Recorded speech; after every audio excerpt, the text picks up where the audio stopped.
12th class chapter 7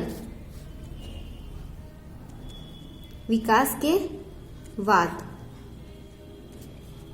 विकास के वाद उन्हें 3 वैज्ञानिकों द्वारा प्रतिपादित किया था। हमने 3 वैज्ञानिकों के बारे में कल पढ़ा था। सबसे पहला था लेमार्कवाद। उन्होंने उपाधित लक्षणों की वंशागति की दी थी। सबसे पहले लेमार्कवाद, उन्होंने उपार्जित लक्षणों की वंशागति की। ठीक है। सेकंड डार्विनवाद।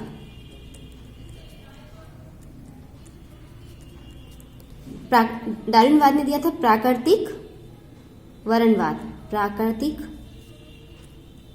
वरणवाद। ठीक है। थर्ड था डी ब्रीच, जिन्होंने दिया था उत्परिवर्तनवाद।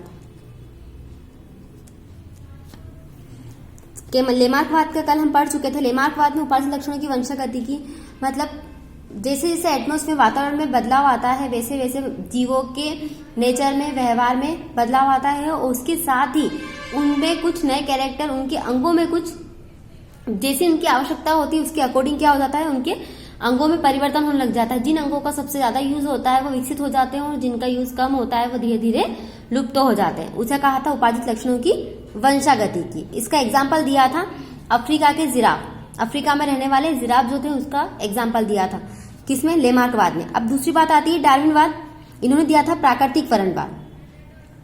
क्या इसे डार्विन का प्राकृतिक वरणवाद भी कहते हैं? इसके अनुसार, डार्विनवाद के अनुसार, आज हम पढ़ रहे हैं डार्विनवाद, इनके अनुसार जो जीव अपने आप को वातावरण के अनुकूल नहीं बना पाते वे या तो नष्ट हो जाते हैं या प्रकृति उन्हें नष्ट कर देती। डार्विनवाद का कहना था कि जो जीव, जैसे वातावरण में बदलाव आता है, वातावरण में अगर कोई चेंज आता है,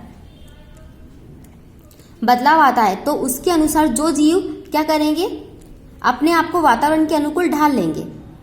अपने आप को किसके वातावरण के अनुकूल ढाल लेंगे, वो क्या रहेंगे, जीवित रहेंगे। और जो नहीं ढाल पाते वो क्या होंगे, खत्म हो जाएंगे या प्राकृतिक उन्हें खत्म कर देगी। कौन खत्म कर देगी? प्राकृतिक। जो जीव क्या होंगे, वातावरण के अनुसार अपने को ढाल लेंगे, वो जीवित रहेंगे। और जो नहीं कर पाते, जो ऐसा नहीं कर पाते, वो क्या हो जाते हैं, खत्म हो जाते हैं। या तो वो स्वयं खत्म हो जाएंगे या प्राकृतिक उन्हें खत्म कर देगी। क्यों? क्योंकि वो उस एटमॉस्फेयर के अकॉर्डिंग अपने आप को बदल नहीं पा रहे, उसके अकॉर्डिंग अपने आप को चेंज नहीं कर पा रहे। अनुकूलित जीव नई जातियों को उत्पन्न करते हैं। जो अनुकूलित होंगे, जो जीव वातावरण के अनुकूल अपने आप को जीवित रख पा रहे हैं, वो क्या करेंगे, नई जातियों को उत्पन्न करने में सक्षम होंगे। क्या होंगे? नई जातियों को अनुकूलित करने में सक्षम होंगे और गैर अनुकूलित जीव जो रहेगा उनका अस्तित्व पृथ्वी पर से खत्म हो जाएगा। जो जाति क्या होगी, वातावरण के अनुकूल अपने आप को ढाल लेगी, वो नई जातियों को वो विकास करेगी, नई जातियों को बनाएगी। ठीक है। मतलब जो अनुकूलित हो गई वो उन्होंने क्या करा, नई जातियां उत्पन्न की। और जो गैर अनुकूलित थी, जो क्या नहीं कर पाई, वातावरण के अनुकूल अपने आप को ढाल नहीं पाई, वो क्या हो गई, खत्म हो गई। उनका अस्तित्व पृथ्वी पर से खत्म हो गया। यही चीज देखने के लिए डार्विनवाद ने इसी के आधार पर उनका प्राकृतिक वरणवाद दिया था। ठीक है। बताया कि पृथ्वी पर जीव जातियों का विकास किस प्रकार हुआ।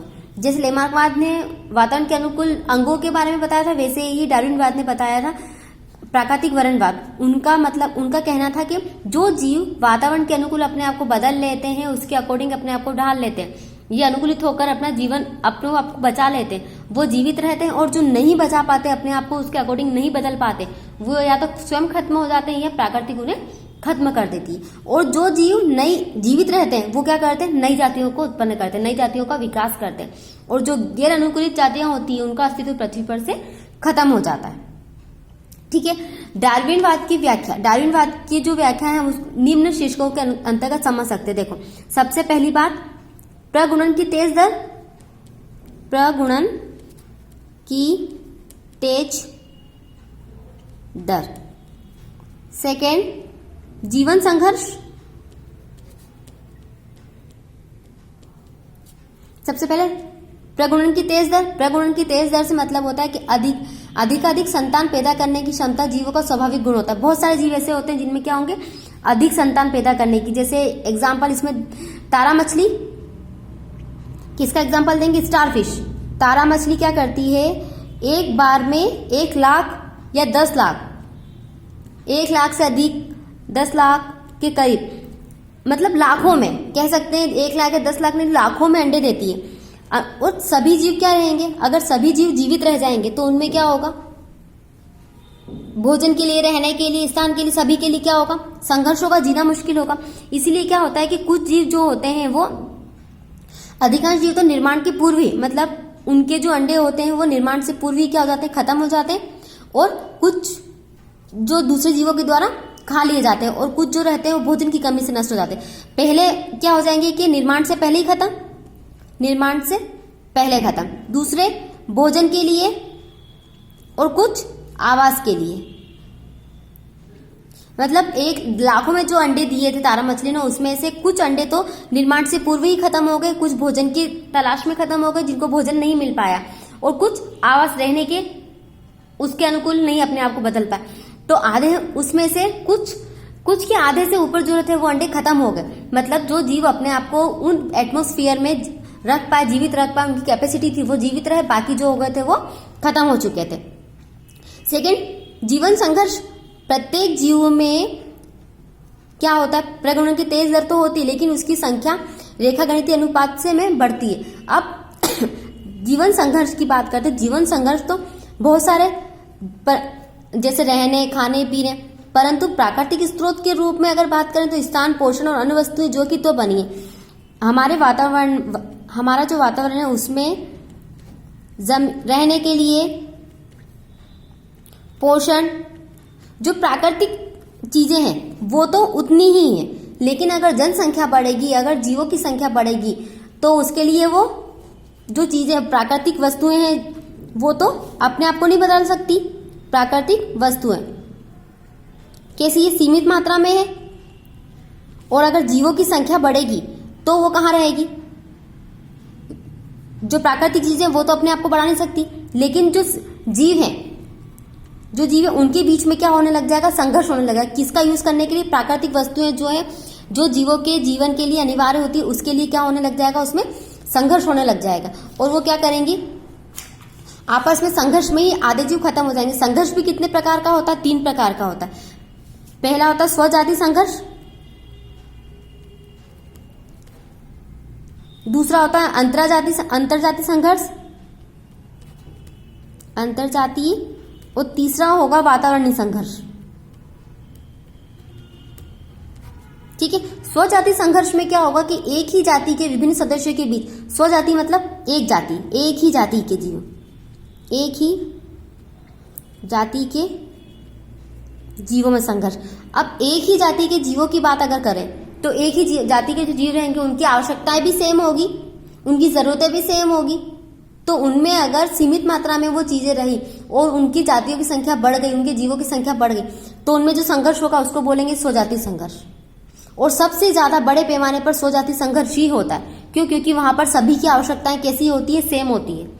अगर एक जाति की बात करें, फॉर एग्जाम्पल अगर मैं क्लास की बात करूं, एग्जाम्पल बायो की क्लास है, उसमें 10 बच्चे हैं, ठीक है, उनकी सभी की आवश्यकता है कि 10 बच्चे बैठने की कैपेसिटी एक क्लास में। अगर वहीं पर 15 बच्चे आ जाएंगे एक ही सब्जेक्ट के, तो उनके बीच में संघर्ष होगा। किस बात का? बैठने का, आपस में पढ़ाई का, कंपटीशन का।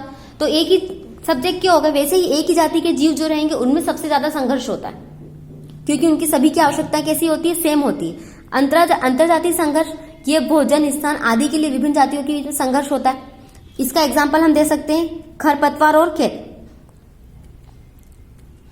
खरपतवार, जैसे खेतों में अगर हम फसल बोते हैं तो उसमें क्या उगने लगती है, खरपतवार उगने लगती है। तो एक ही जगह पर दो अलग अलग जातियों के बीच में संघर्ष। हम जो फसल के लिए दाना पानी, जो भी खाद वगैरह डालते हैं, उसका उपयोग कौन करता है? खरपतवार करती है। मतलब जो चीज पूरी तरह से फसल को मिलनी चाहिए वो आधी आधी हो जाती है। क्यों? क्योंकि खरपतवार भी घास में आती है, उसको भी वही चीजें आवश्यकता होती है। और जो चीजें हम फसल के लिए डालते हैं कि उसकी पैदावार अच्छी हो, वो उसका यूज खरपतवार करती है। तो ये दो अलग अलग जातियों के बीच में संघर्ष हो गया। वातावरणीय संघर्ष, वातावरणीय संघर्ष, कुछ जीव जैसे परिस्थितियां होती है, सूखा, गर्मी, है ना, प्राकृतिक आपदाएं जो रहती है, प्राकृतिक आपदाएं वो रहेंगी, उनसे क्या होगा, प्राकृतिक आपदाओं से जैसे बाढ़, सूखा, गर्मी, सर्दी आदि के कारण जो परेशानियां आती है उसको कहते हैं प्राकृतिक आपदा। इसके कारण भी क्या होंगी, संघर्ष होगा।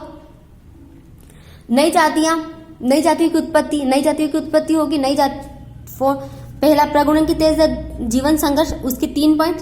थर्ड आता है नई जाति की उत्पत्ति। नई जाति की उत्पत्ति, अगर नई जाति की उत्पत्ति होगी, वातावरण में परिवर्तन के कारण क्या होता है कि जीवों में पीढ़ी दर पीढ़ी आते जाते हैं और नई जो पूर्वजों से बिल्कुल भिन्न हो जाते हैं। नई जाति में क्या होगा, अपने पूर्वजों से बिल्कुल भिन्न हो जाएंगे, तो उनकी आवश्यकताएं उनके पूर्वजों से अलग हो जाएगी, तो वो भी संघर्ष होगा कि अब हम मान सकते हैं कि पहले वाले जो जीव थे उनकी आवश्यकताएं है, लेकिन जो नई जातियां बनी उनकी आवश्यकता दूसरी हो जाएगी, तो नई जातियों की उत्पत्ति के कारण भी उनके आपस में संघर्ष होता है। ये होता है संघर्ष, और यही डार्विनवाद का मत था कि जो जीव उस संघर्ष में जीत गया वो उसका अस्तित्व पृथ्वी पर बना रहेगा, और जो नहीं जीत पाया उसका संघर्ष पृथ्वी पर से खत्म हो जाएगा। डार्विन का जो सिद्धांत था वो था प्राकृतिक वरणवाद। उसके अकॉर्डिंग था वातावरण के बदलाव, जीवों में जो वातावरण में बदलाव होता है, तो जो जीव जीवित रहते हैं वो जो अपने आप को उसके अकॉर्डिंग बदल लेते हैं वो जीवित रहते हैं, और जो नहीं बदल पाते उनका अस्तित्व खत्म हो जाता है, और जो जीवित रहते हैं वो नई जातियां उत्पन्न करते हैं। इसे निम्न सिद्धांत तो समझ सकते हैं अपन, प्रगुणन की तेज दर, जीवन संघर्ष, इसके टाइप स्वजाति, अंतरजाति, वातावरणीय और नई जाति की उत्पत्ति। ठीक है, ये था प्राकृतिक वरणवाद।